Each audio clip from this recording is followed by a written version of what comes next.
இனி உள்ள நேரம் கர்த்தருடைய வார்த்தையை கேட்கிற நேரம். கர்த்தர் உங்களோடு கூட பேச போகிறார். கர்த்தருடைய வார்த்தை உங்களுக்கு நேராக வரப்போகிறது. வாசிக்கலாம். யாத்திராகமம் 33:22.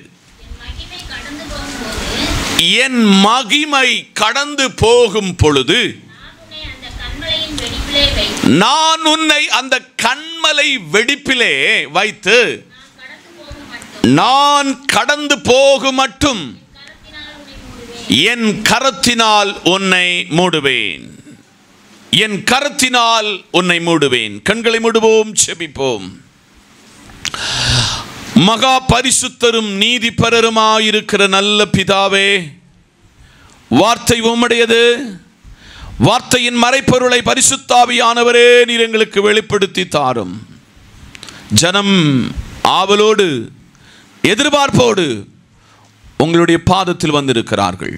ஜனத்தோடு பேசும் இயேசுவின் நாமத்தில் பிதாவே, ஆமென். இந்த செய்தியினுடைய தலைப்பு மறைத்து காக்கும் தேவன். மறைத்து காக்கும் தேவன். தேவன் மறைவிடமாய் இருக்கிறார். நான் இதுக்கு முன்ன ஒரு கார் வச்சிருந்தேன், உங்களுக்கு நல்லா தெரியும். இந்த காரை எங்க நிறுத்துவோம்னு சொன்னா, பிரதர் ஜெயராஜினுடைய வீட்டுக்கு ஃப்ரெண்டில் அந்த கார் நிற்கும்.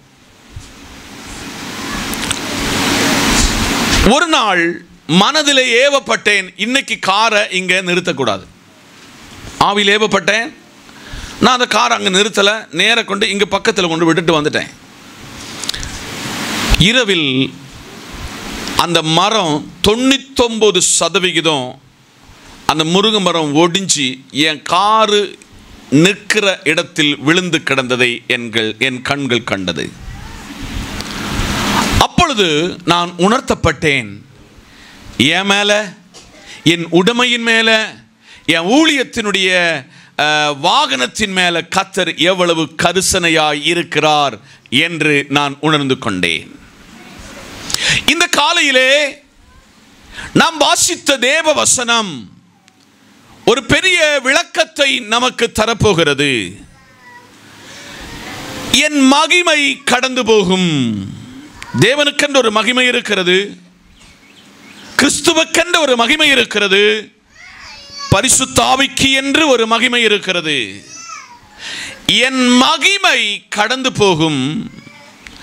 நான் உன்னை அந்த கன்மலை வெடிப்பிலே வைத்து நான் கடந்து போகும் மட்டும் என் கரத்தினால் உன்னை மூடுவேன். நம்பர் 1, கன்மலை வெடிப்பில் மறைத்து காக்கும் தேவன். கன்மலை வெடிப்பில் மறைத்து காக்கும் தேவன். இஸ்ரவேலர்கள் 430 ஆண்டுகள் எகிப்தில் அடிமைகள்.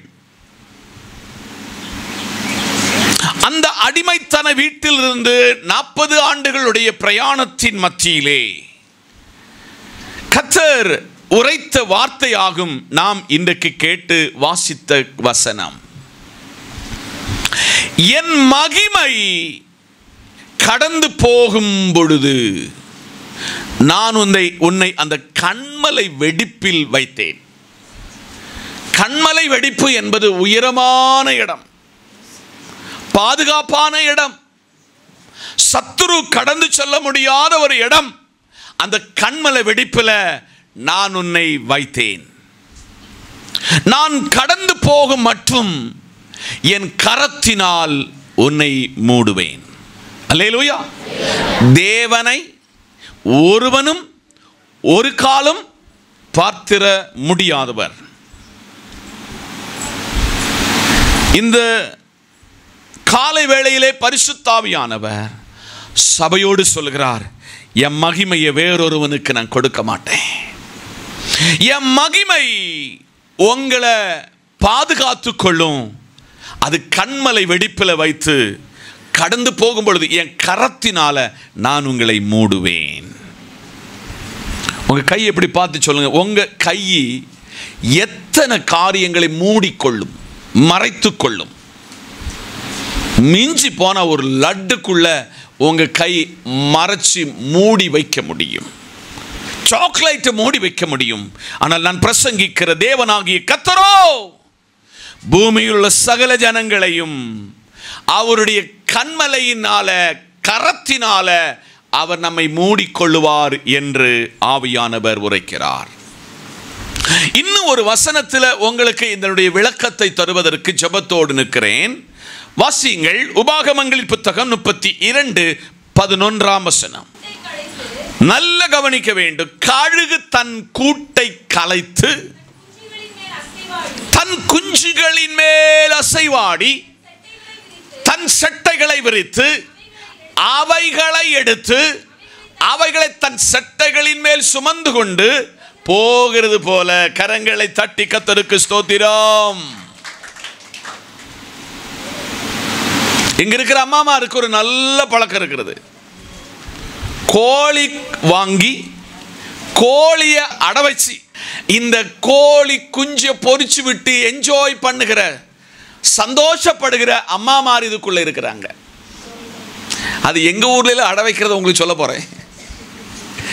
ஒரு ஊதுவமல குழல், தீமுட்டி குழல், அடுத்து கொஞ்சம் சாம்பல், கொஞ்சம் மணல், கொஞ்சம் வைக்கோல். இது விளக்கனாம இப்ப இது நான் உங்களுக்கு சொல்ல முடியும். இந்த காலையிலே அந்த கோழி 21 நாட்கள் தான் தன்னுடைய சாப்பாடை உண்ணாம தனக்கு முன்பதாக வைக்கப்பட்டிருக்கிற இந்த முட்டையை ஒன்று அங்கெங்கும் அசையாம அது பாதுகாத்துக் கொள்ளுகிறது. சொல்லுங்க. இனி இதுக்குள்ள விளக்கத்தை அடுத்த பகுதி வர சொல்லது உங்களுக்கு விளக்குறேன். இப்போ இது அங்க இருக்கட்டும். கழுகு ஒரு உயரமான இடத்துல கொண்டுதான் கூடு கட்டும். அது குஞ்சு பறிக்கும். உங்களுக்கு நல்லா தெரியும். இப்போ அதனுடைய ஒரு பெரிய சைக்காலஜி உங்களுக்கு சொல்ல போறேன். கழுகு தன் கூட்டை கலைக்கும். அல்லேலூயா சொல்லுங்க. கூட்டை என்ன செய்யும்? கலைக்கும். ஏன் கலைக்குன்னு உங்களுக்கு சொல்ல போறேன். தன் குஞ்சுகளின் மேல் அசைவாடி தன் செட்டைகளை விரித்து அவைகளை எடுத்து அவைகளை தன் செட்டைகளின் மேல் சுமந்து கொண்டு போகிறது போல என்னையும் உங்களையும் ஆண்டவர் சுமப்பார். கரங்களை தட்டி. இப்ப கூட்ட கலைச்சாச்சு. என்னது? ஈகிள், கழுகு என்னது கலைச்சிட்டு? கூட்ட கலைச்சிட்டு. இப்ப கூட்ட கலைச்சா உயரமான இடத்துல இருக்கிற கழுகு குஞ்சு இப்ப எங்க இருக்கும் சொல்லுங்க பாப்போம். கழுகுக்குள்ள தோல்ல சொல்லுங்க. இது மேல உயர கொண்டு போய் ஒரு 2 சிறகை வந்து டப டபான்னு அடிக்க சொல்ல இந்த குஞ்சு அங்க இருந்து தத்தளித்து ஐயோ செத்து போயிருவோமோ அவ்வளவுதான் வாழ்க்கைன்னு இருக்க சொல்ல அந்த கழுகு கீழே பறந்து மறுபடியும் தன்னுடைய செட்டைகளை கொடுக்கும். அல்லேலூயா. இன்னைக்கு காலையில எனக்கு உதவி யார் இல்ல, எனக்கு ஒத்தாசை யார் இல்ல, என் வாழ்க்கைக்கு நான் தான் எல்லாம், நான் இல்லாட்ட ஒன்றும் இல்லைன்னு சொல்லி கவலையோடு வந்திருக்கிற சபையை பார்த்து பரிசுத்த தேவனாகிய கர்த்தர் உரைக்கிறார். கழுகு தன் கூட்டை கலைக்கும், தன் குஞ்சுகளை அசைவாடி தன் செட்டைகளை விரித்து அவைகளை எடுத்து அவைகளை தன் செட்டைகளின் மேல் சுமந்து போகிறது போல சபையே உங்களை சுமக்கிற ஒரு தேவன் இருக்கிறார். உங்களை மறைந்து காக்கும் ஒரு தேவனாக கர்த்தர் இந்த காலையிலே உங்கள் மத்தியிலே அசைவாடுகிறார். உங்கள் போக்கிலே, உங்கள் வரவிலே, உங்கள் பிள்ளைகளுடைய காரியங்களிலே, உங்கள் பணித்தளத்திலே, பிரயாணத்தில் எல்லா செட்டைகளை சுமந்து பாதுகாக்கிற பறக்கிற பட்சியை போல உங்களை காக்கிற ஒரு கர்த்தர் இந்த காலையில உங்கள் நடு நின்று இன்னைக்கு காலையில பேச போகிறார். உங்களை எங்க கொண்டு வைப்பாரா? கண்மலை வெடிப்பில் கொண்டு வைப்பாரு. அந்த கண்மலை வெடிப்பில் 3வது தேர்ட் பர்சனுக்கு, 3வது ஒரு நபருக்கு கடந்து செல்வதற்கு நோ சான்ஸ், நோ வாய்ப்பு என்பதை இந்த காலையில் கர்த்தர் உங்களை பார்த்து சொல்லுகிறார். ஆதலால் மறைந்து காக்கும் தேவன் உங்களை காக்க வல்லவர். பக்தன் இவனமாய் ஒரு பாடலை எழுதினான். காக்கும் வல்ல தேவன் உண்டனக்கு காத்திட விடுவார் கிருபையால். இந்த காலையில சபையோடு விசுவாச குடும்பமோடு ஒவ்வொரு நாளும் சொல்கிறார், என்னுடைய சமூகம் உனக்கு முன்பதாய் செல்லும். நான் எங்கே நீங்கள் போகிறீர்களோ உங்களுக்கு பட்சி பறந்து காக்கும் பட்சியை போல உங்களுக்கு துணையாய், காவலனாய், அரணாய், அடைக்கலமாய், தேற்றரவாளனாய் நான் உங்கள் மத்தியில் இருக்கிறேன் என்று கர்த்தர் பிராமிஸ் பண்ணுகிறார். காதுள்ளவன் கேட்க கடவன். ஒன்று, கண்மல வெடிப்பில் நம்மை மறைத்து காக்கிற ஒரு தெய்வம். நம்பர் 2 வாசிக்கலாம். 57ஆம் சங்கீதம் 1ஆம் வசனம். எனக்கு இறங்கும் தேவனே, எனக்கு இறங்கும், உம்மை என் ஆத்துமா அண்டிக் கொள்ளுகிறது. கடந்து போக மட்டும் உமது செட்டைகளின் நிழலிலே வந்தடைவேன். கரங்களை தட்டி ஸ்தோத்திரம். நம்பர் 2, இடரல்கள் வரும்பொழுது. என்ன வரும்பொழுது சொல்லுங்க, எல்லாரும் வாய் திறந்து சொல்லுங்க. இடரல்கள் வரும்பொழுது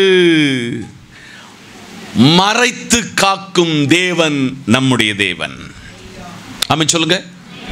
நம்ம எல்லா நாட்களிலும் சில இடரல்கள், இடையூறுகள் நமக்கு வருவது உண்டு. வேலை ஸ்தானத்திலே, குடும்ப வாழ்க்கையிலே, ஆவிக்குரிய வாழ்க்கையிலே இடரல்கள் வருவது வழக்கம். இந்த 57ஆம் சங்கீதத்தின் எழுத்தாளன் இடரலை குறித்து ஒரு பெரிய நீண்ட பட்டியலை நமக்கு தருகிறார். அதுல 2ஆம் வசனத்துல 2-3 வசனம் நீங்க எனக்கு வாசித்து கொடுக்க வேண்டும். எனக்காக யாவையும் செய்து முடிக்க போகிற கூப்பிடுவேன், என்னை விழுங்க பார்க்கிறார்கள். நமக்கு எங்க எல்லாம் இடரல்னா நம்மை விழுங்க பார்க்கிறார்கள். அல்லேலூயா. உங்க வாழ்விலே நடந்து கொண்டிருக்கிறதை சொல்லுகிறேன். உங்களுடைய வளர்ச்சியை, உங்கள் பரிசுத்த வாழ்க்கையை, உங்கள் விசுவாச வாழ்க்கையை சத்துருவானவன், உங்களுடைய பகையாளி விழுங்க பார்க்கிறான். கவனம், ஜாக்கிரதை. இடரல்களில் பாதுகாக்கிறவர் ஆண்டவர்.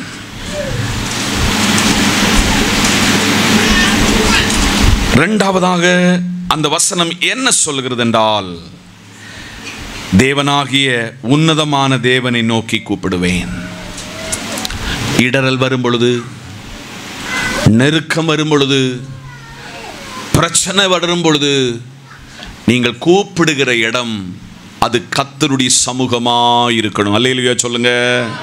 அல்லேலூயா. இந்த 3-4 வசனத்தை ஸ்பீடா வாசிக்க பார்ப்போம்.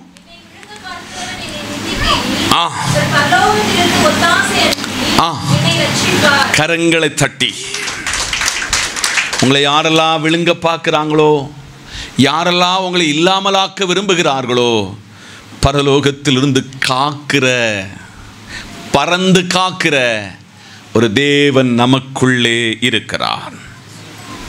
4ஆம் வசனத்தை கூடி வாசிருங்களா? எல்லாரும் கவனிக்கணும். பக்கத்துல கையை பிடிச்சு சொல்லணும், என் ஆத்மா யார் கையில் இருக்கிறது? சிங்கம் பச்சிச்சிரும். என்னது? வெளியில பார்க்க சொல்ல சிரி என்ன, உங்களை உயர்த்துகிற உயர்வு என்ன, ஆனால் மனதில் ஓடுகிறது ஆமே சிங்கத்தினுடைய சுபாவம். என்ன சுபாவம்? சிங்கத்தின் சுபாவம். ஆதலால் சபையே, என் ஆத்துமாவை சிங்கத்தின் நடுவில் இருந்து தீய இறைக்கிற மனுபுத்திரருக்குள்ளே கிடக்கிறேன். அவர்கள் என் பற்களை ஈட்டிகளினாலும் அம்புகளினாலும் அவர்கள் நாவு கருக்கான பட்டயமாக இருக்கிறது. ஏசப்பா, இந்த நல்ல காலையிலே இடரல்கள் வரும் பொழுது என் கூட இருக்கிறவர். பக்தன் பாடினான், கூடவே இரும். ஓ இயேசுவே, நீர் இல்லாமல் நான் வாழ முடியாது. அதனால் பறந்து காக்கிற பட்சியை போல மறைவிடமாய் காக்கும் தேவனாய், மறைவிடமாய் இந்த காலையில் உங்களுக்கு கர்த்தர் வருகிறார். இடரல் வரும் பொழுது கர்த்தர் சமூகத்தில் சரணடையுங்கள். தாவீதை குறித்து கர்த்தராய் இருக்கிற தேவன் சொன்னார், இவன் என் இருதயத்திற்கு ஏற்றவன், இவன் என் இருதயத்திற்கு பிரியமானவன் என்று சொல்வதற்கு காரணம் என்ன? இந்த தாவீது தவறு செய்கிறான், இடரல் அடைகிறான், ஆனா சரண்டர் ஆவான். இந்த காலையில பல நேரத்தில் நம்மை ஜெபம் பண்ண விடாம, ஆராதிக்க விடாம, சபையோடு ஐக்கியப்படாம விடுகிற ஒருவனுக்குள்ள வேலையாக்கும் இந்த சிங்கத்தை போல பட்சிக்கிற வேலை. அவனுக்கு இடம் கொடுக்காதீங்க, அவனுக்கு குடும்பத்தில் இடம் கொடுக்காதீங்க, உங்கள் தனிப்பட்ட வாழ்க்கையில் இடம் கொடுக்காதீங்க என்று ஆவியானவர் சொல்லுகிறார். காதுள்ளவன் கேட்க கடவன். ஆதலால் இரண்டாவதாக, இடரல்கள் வரும் பொழுது மறைந்து காக்கிற தேவன், தேவன் மறைவிடமாக இருக்கிறார். அல்லேலூயா சொல்லுங்க. இந்த கர்த்தர் உங்களை காக்க வல்லவர். மூன்றாவதாக, எசையா 25ஆம் அதிகாரம் அதனுடைய 4ஆம் வசனத்தை திருப்பிக் கொள்ளுங்கள். எசையா 25:4. கொடூரமானவர்களின் சீரல், மதில்களை மோதி அடிக்கிற பெருவெள்ளத்தை போல இருக்கையில், நல்ல கவனிங்க, நீர் எனக்கு ஏழைக்கு பலனும் நெருக்கப்படுகிறவர்களுக்கு திடனும் பெருவெள்ளத்துக்கு தப்பும் வெயிலுக்கு ஒதுங்கும் நிழலுமானே. இதை வச்சு தமிழ்நாட்டில் ஒரு சிறப்பு பாடலை ஒருவர் எழுதியிருக்கிறார்.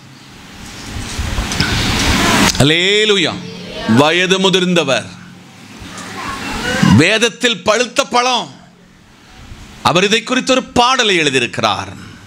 இந்த காலையில் மூன்றாவதாக, பெருவெள்ளத்துக்கு அடைக்கலமானவர். சொல்லுங்க, பக்கத்தில் சொல்லுங்க, பெருவெள்ளத்துக்கு அடைக்கலமானவர். கேரளாவில் ஃப்ளட் வந்துச்சு, வெள்ளப்பெருக்க வந்துச்சு, சென்னையில் வெள்ளப்பெருக்க வந்துச்சு. இந்த வெள்ளப்பெருக்கலை எல்லாம் சில ஹெலிகாப்டர் லிஃப்ட் அப் பண்ணிச்சு. ஆனா சிலவங்களை நீந்தி காப்பாத்தினாங்க, போட்ல காப்பாத்தினாங்க. ஆனால் ஜேசிபிக்குள்ள, என்னதுக்குள்ள, ஜேசிபிக்குள்ள அந்த கையினால காப்பாற்றப்பட்டவர்கள் அநேகர் இருக்கிறார்கள். சோசியல் மீடியாவில் இதெல்லாம் பார்த்திருப்பீங்க. ஆனால் இன்றைக்கு கர்த்தர் மூன்றாவது சொல்லுகிறார், உன்னை நான் பெருவெள்ளத்துக்கு என்ன செய்வேன்? மறைத்து பாதுகாப்பேன்.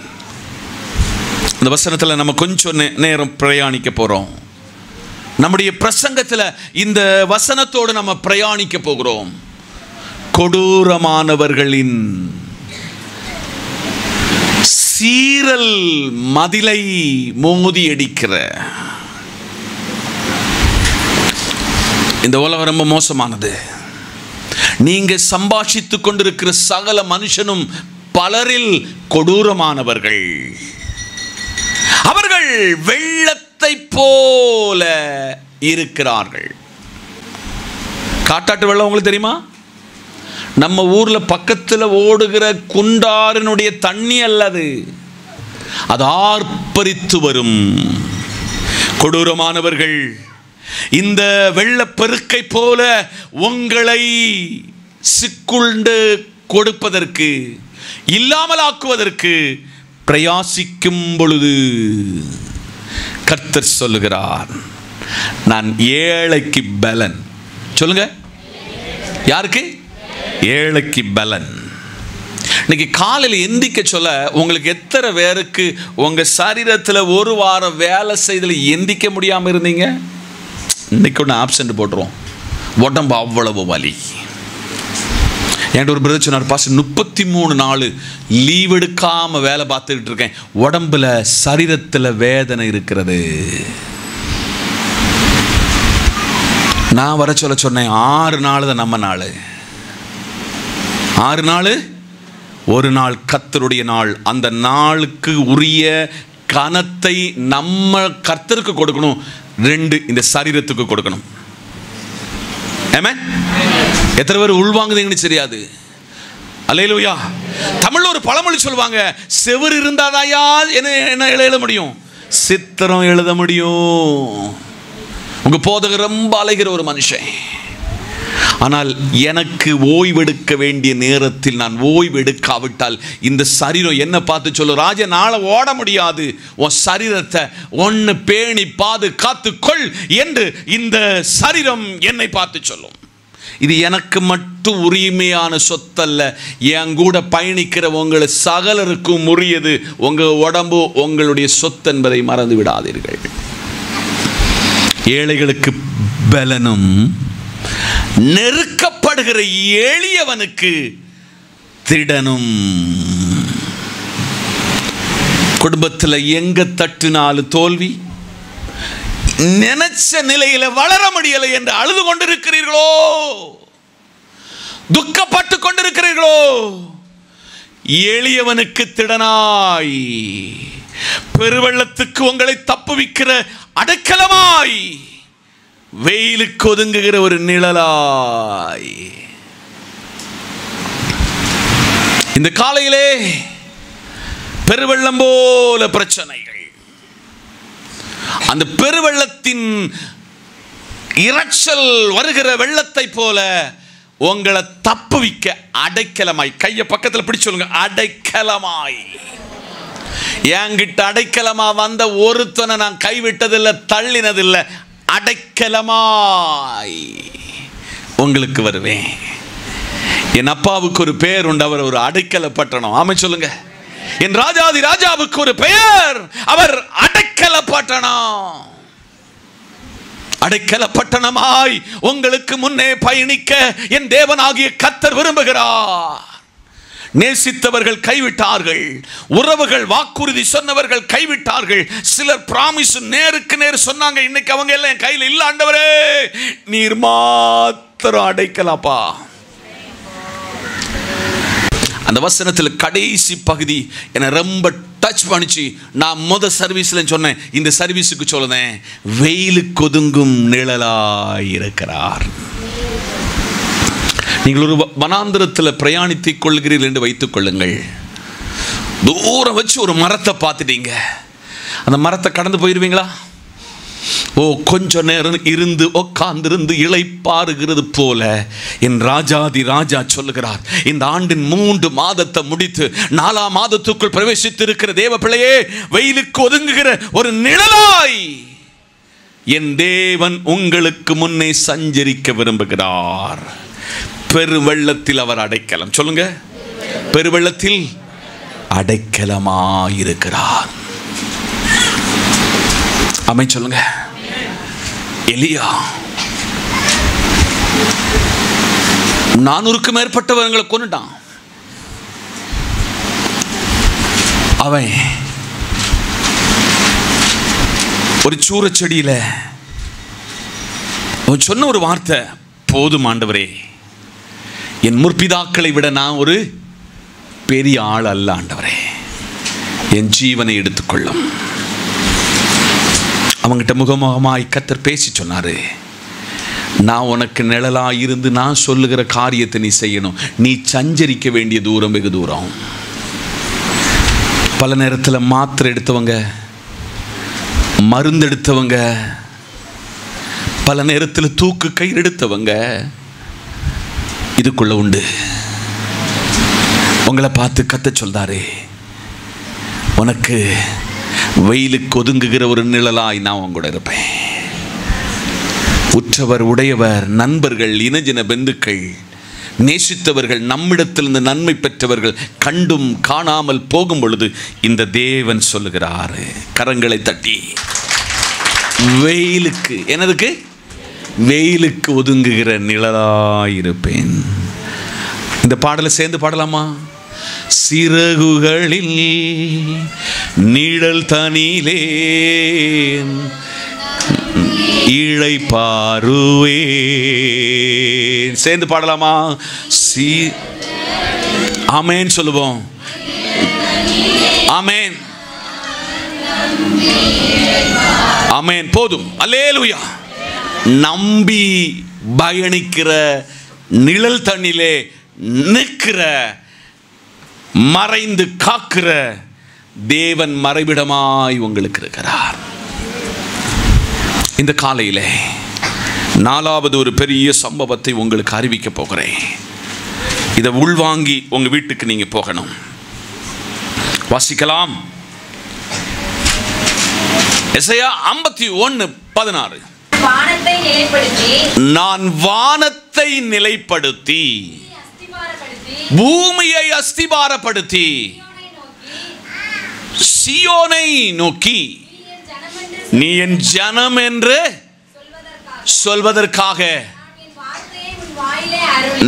நான் என் வார்த்தையை வாயிலே அருளி என் கரத்தின் நிழலினால் உன்னை மறைக்கிறேன். அல்லேலூயா சொல்லுங்க. 4 கரத்தின் நிழலிலே உன்னை மறைக்கிறேன். இப்ப எல்லாரும் உங்க வலது கரத்தை எடுத்துக்காங்க. உங்க கரத்தை ஒன்று நீட்டுங்க பார்ப்போம். நம்ம இந்த ஸ்கூலில் உறுதிமொழி சொல்லுற மாதிரி உங்களுக்குள்ள கரத்தில் நிழல் எத்தனை வேற மூடும்? கீழே போட்டுருங்க. உங்க கரத்தின் நிழல் எத்தனை வேற மூடும்? அல்லேலூயா. இந்த ஸ்கூலில் படிக்க சொல்ல உங்களுக்கு அது எக்ஸ்பீரியன்ஸ் இருக்கான்னு தெரியாது. லென்ஸை வச்சு என்ன தேரிப்போம்? பேப்பரை எரிப்போம். அல்லேலூயா. இந்த காலையிலே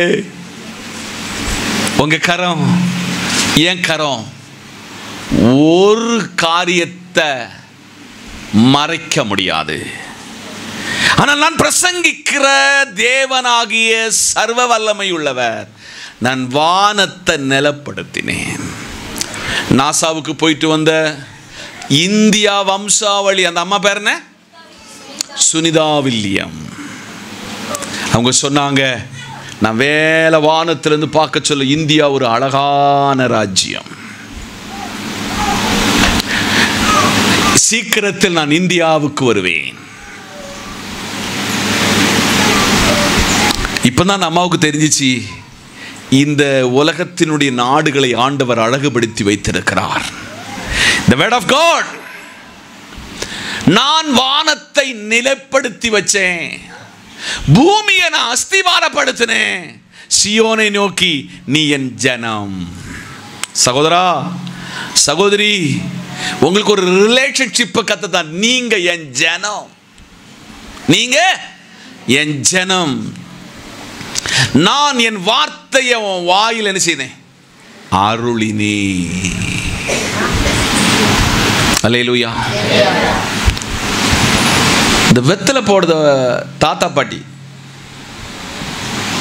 வெத்தலை, சுண்ணாம்பு, பாக்கு, போயலை,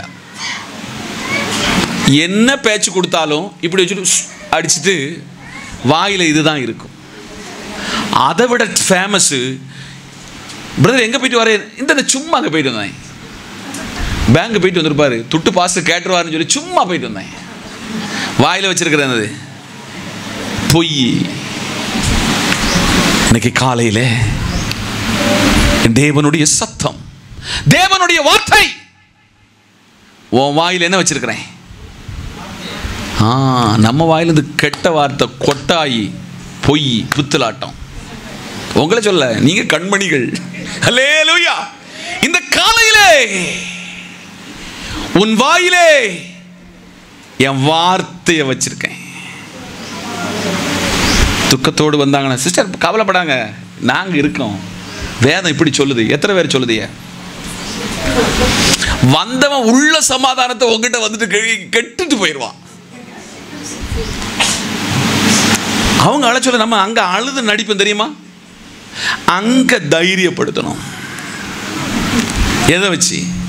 வாயில் என்ன இருந்தா?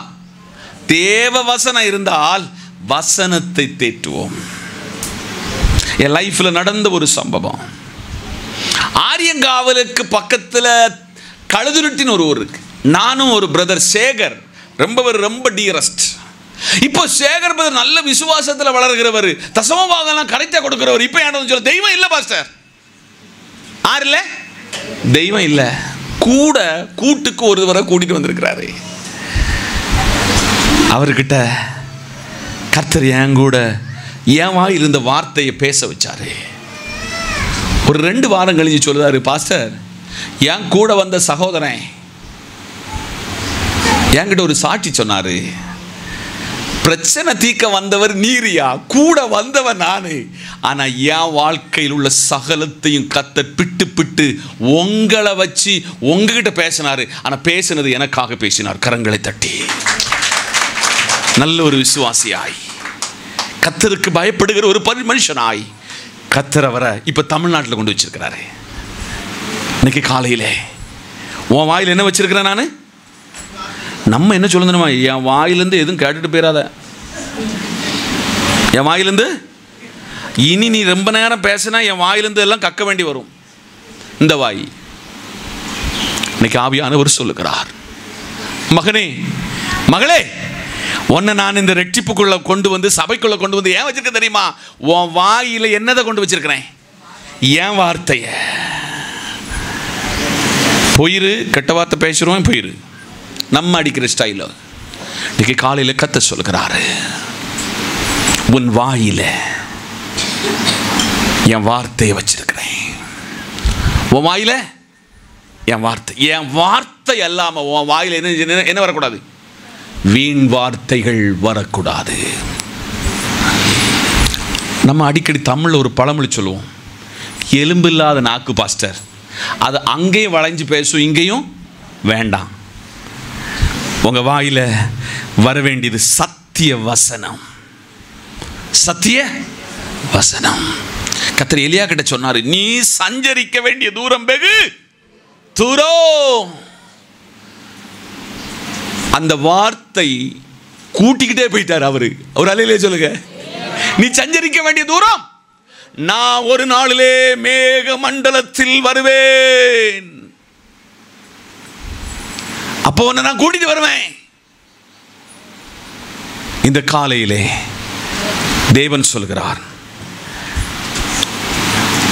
கர்த்தரின் நிழலில் மறைவிடமாய் மறைந்து காக்கும் தேவனாக நான் உனக்கு கூட இருப்பேன். ஒரு அல்லேலூயா சொல்லுங்க. இப்போ உங்க மைண்ட் கொஞ்சம் ரொம்ப தெளிவாகுகிறது. என் உள்ளத்தில் அறிகிறேன். இப்போ வந்ததை விட உங்களுக்கு ஒரு கான்ஃபிடென்ட், ஒரு நம்பிக்கையை ஆண்டவர் ஊட்டி இருக்கிறாரு. நான் ஒரு சாதாரணமான மனுஷன் அல்ல. என் வாயி, என் நாவு சாதாரணமானதா அல்ல. என் நாவுக்குள்ள என்ன இருக்கு? வேத வசனம் இருக்கிறது. ஏன் வேத வசனத்தை இவ்வளவு தெளிவாய் ஏன் போதிக்க வேண்டும்? ஏன் படிப்பிக்க வேண்டும்? ஏன் இவ்வளவு கேர் எடுக்க வேண்டும்? நான் அது விடுதலை என் வாழ்க்கையில் தந்துச்சு, என் வாழ்க்கையில் நம்பிக்கை ஊட்டிச்சு, என் வாழ்க்கையில் விசுவாசத்தை வளர்த்திச்சு. இந்த வார்த்தை என் வாயில் இருக்கிறதுனால ஆயிரங்களுக்கு இந்த வார்த்தை அநேகருக்கு பிரயோஜனமானது. கரங்களை தட்டி நிபந்தனை. இந்த நாவில் வாயில இந்த வார்த்தை இருக்குன்னா, ஒன்று கேள்வினாலதான் விசுவாசம் வளரும். வசனத்தை கேட்கணும். Second, you read the Bible. என்னது? பைபிள் வாசிக்கணும். என்ன தியாலஜி படிப்பிச்ச ஒரு ரெவரண்ட் பிசி சாக்கோ சொல்வாரு, இடையன் மேய்ந்தால் தான் ஆடை மேய்க்க முடியும். ஆடை மேய்க்கிற மேய்ப்ப மேய்ஞ்சாதான் யாரை மேய்க்க முடியும்? அப்போ நான் போய் புல்ல மேய்துஞ்சு இங்க நின்னமனு சொன்னா ஒன்னு வாயிலிருந்து வராது.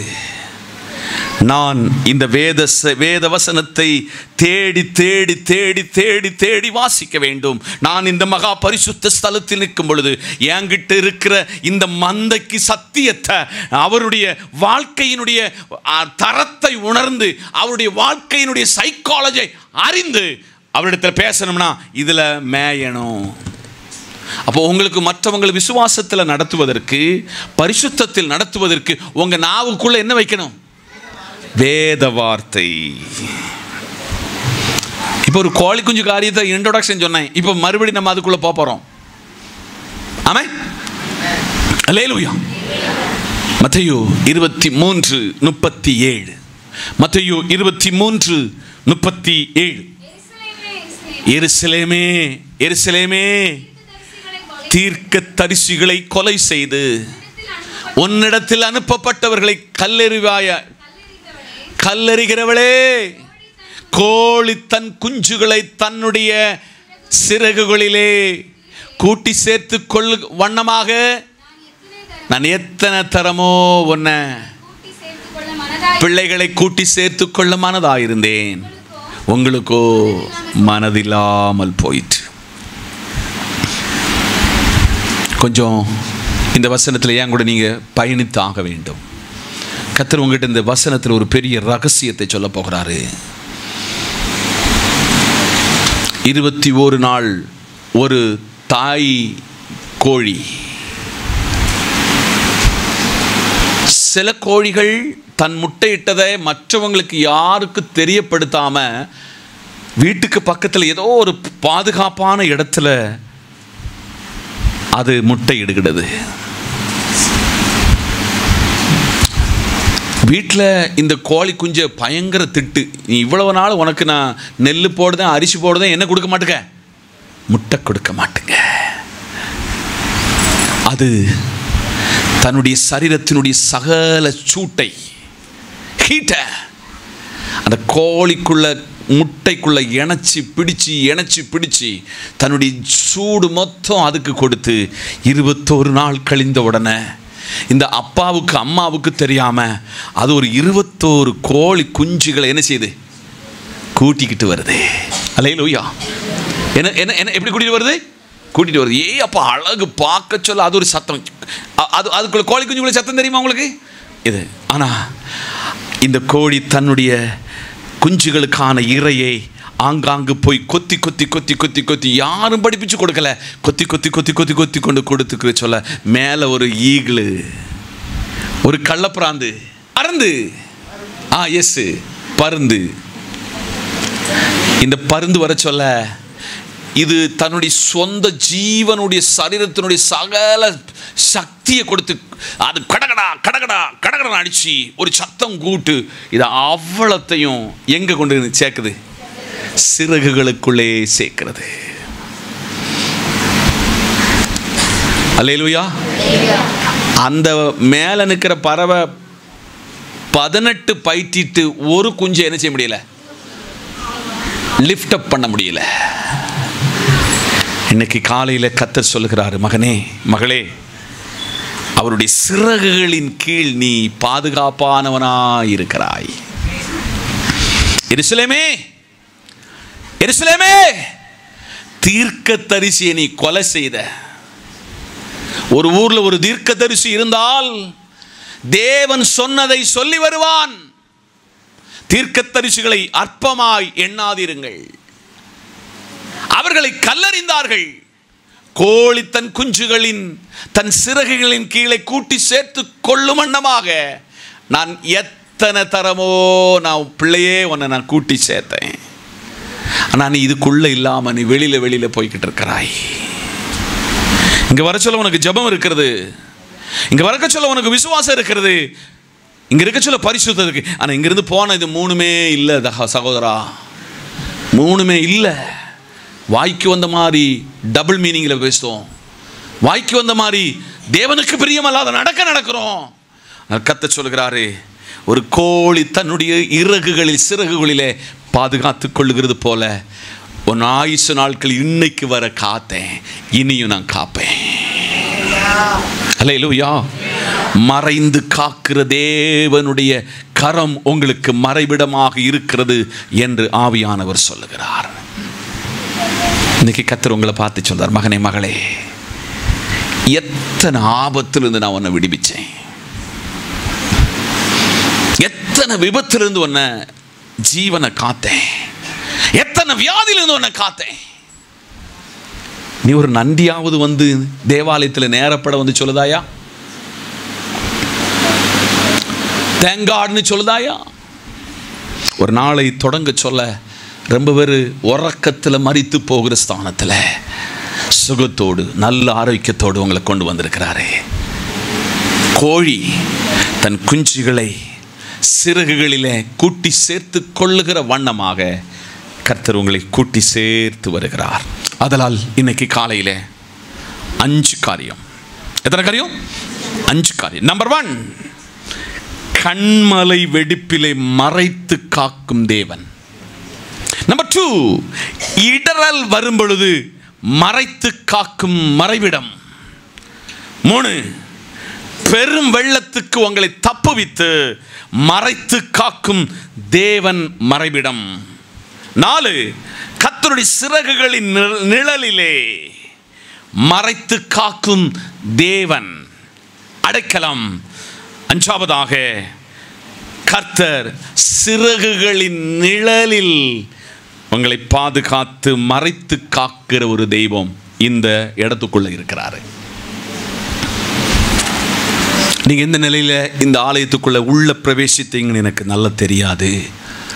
ஆனால் உங்களுக்கு ஒரு அடைக்கலமான, மறைவிடமான, மகிமையான, மகத்துவமான, சேரக்கூடாத ஒளியில் வாசம் பண்ணுகிற அல்மைட்டி பவர் உள்ள தேவன் உங்களை ஆற்றியிருக்கிறாரு, உங்களை தேற்றியிருக்கிறாரு, உங்களுக்கு அடைக்கலமாக இருக்கிறாரு. அவரிடத்தில் கிட்டி சேருங்க. இந்த வார்த்தையினால் உங்களை ஆசீர்வதிப்பார், உங்களையும் உங்கள் குடும்பங்களையும் பாதுகாப்பார். தேவன் இந்த வார்த்தையினால் உங்களை ஆசீர்வதிப்பார். May God bless you. Amen.